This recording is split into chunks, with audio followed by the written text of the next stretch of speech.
People want you to be transparent. And one thing, I didn't hear the whole Web 2.0 social media presentation, but one thing about social media that you should know about transparency is there is now complete accountability.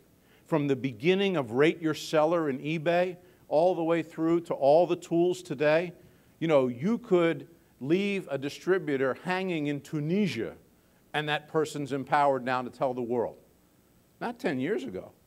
I'd have clients in my office say, yeah, I think we're going to terminate that distributor. No one will ever know. Not anymore. Not anymore. I mean, transparency, if nothing else, is going to be driven in your establishment of global relationships by the amount of accountability that the web has created. So be ready for that. You know, it's one thing to mess up domestically.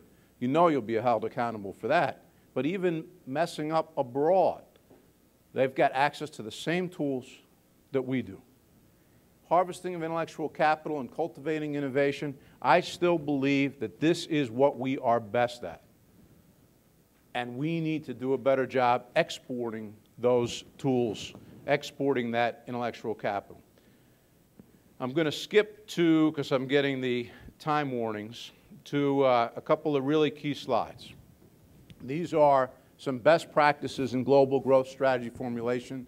If you'd like the full slide set, just get me a card. We've got a little break, I think, after this session before the next one, or email me, and I'll be happy to get you the full set. I'm skipping around in the interest of time, and because I really wanted to engage you at a level that maybe you hadn't been engaged yet before.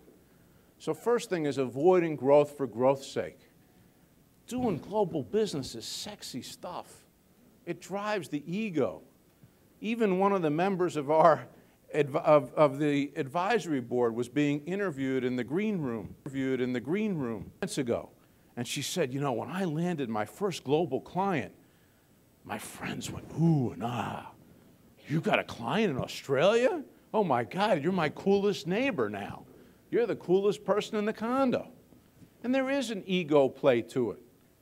But don't be around the interest of time for that reason. Okay? It's got to be about optimization of stakeholder value. Now, if you're the only stakeholder and you've always dreamed of global business and you're going to optimize your ego experience, then I guess so be it. Just prepare to be poor and well-traveled.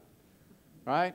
But if you've got shareholders, investors, people that you owe a fiduciary obligation to, you have to have this strategy be driven by the optimization of shareholder value. You know, it should be a tool that's motivating employees and helping them be excited about creating more opportunity for them, meeting the challenges of competitive forces. One of the great things about your point, the whole David and Goliath point, when you're trying to find nichemanship in a market as small as the United States, and I'm not saying that to be sarcastic, I mean, as small as the United States, it's harder to compete with Goliath. But if you can find the markets that Goliath's not in, you actually will have greater demand and less competition in those markets. But you're going to have to work a little harder to get there. Now, eventually, Goliath may come along. But since I'm a global M&A lawyer, what I see is if you've got enough of a foothold in that market, the way Goliath deals with it is buys you. And then you'll have enough money to start 5 businesses or whatever else you want to do. Meeting the market demand trends and needs and goals of your customers and clients, and the management and growth of strategic and channel relationships. Shelby and I, Shelby's in the back, great speaker, hopefully you heard her this morning. Shelby and I were in Cape Town, South Africa together. And we did a little program just on channel partner relationships. I didn't intend it that way. I threw that topic out there, and we ended up spending almost the entire time on channel partner relationship best practices. And it was fascinating how many of the entrepreneurs that we were speaking to in that session had problems with channel partner relationship management, much in the same way you may have problems with other types of relationships, be they personal or business. There are best practices and transparency and finding economics that work that affect the establishment of these relationships. And we can get into more of that since I think I've got just a few minutes left. Empower your team to be global growth leaders. Now, you can't take your whole team to the UK. I don't think British Airways will budget for that. But you can take them there virtually. You can come back. How many of you plan to come back from this session and give your working teams a full briefing on everything you learned today and everything you learned during your trip, and make them feel engaged. Make them feel a part of the global strategy. This can't just be your experience. Now, if you're the sole employee of the company, okay, that's a good place to start. But even then, make it a family experience. Make it a team experience. This is hard enough to do without having the rest of your people engaged. Let me just hit a couple more best practices. This point came out in the morning panel. Global growth is a marathon, not a sprint. You must have patience and persistence. You must pace yourself. Those of you that had your fear, uncertainty, and doubt be access to resources or capital, pace yourself. You're already the smartest person in the room by winning the contest and keeping your expenses low by going over there with British Airways. So then you say to yourself, okay, what's next?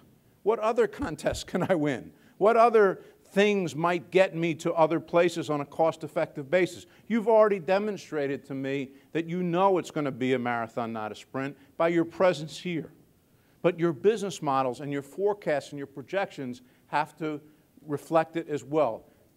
If you remember nothing else but point C, don't be too quick to declare victory or defeat. Or defeat. And certainly not victory.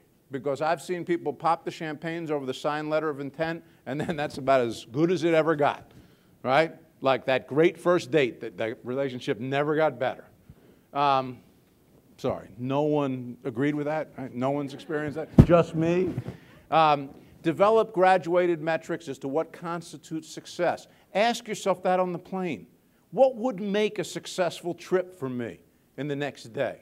I already know, I think, what would make a successful conference today, and I heard enough of you happy at lunch about the things you were hearing that hopefully today was a success as you would define it. But now, what defines success moving forward? And the plan B and exit strategy, I'll just say one word there, Cairo and any other market that's in turmoil. Last slide, I promise. This is one of my favorite slides. This is why it has so many words on it. And again, I'm happy to get these to you, but I preach this in the courses that I teach at Maryland and at Georgetown. Develop an ecosystem map for each target market. Now, if you've never developed an ecosystem map, you know, it's going to take a little work at first. But you look at that market as an ecosystem. And to the point about David and Goliath and some of the other FUDs that you've raised, understand who the players are in that ecosystem. Understand, who the influencers are in that ecosystem.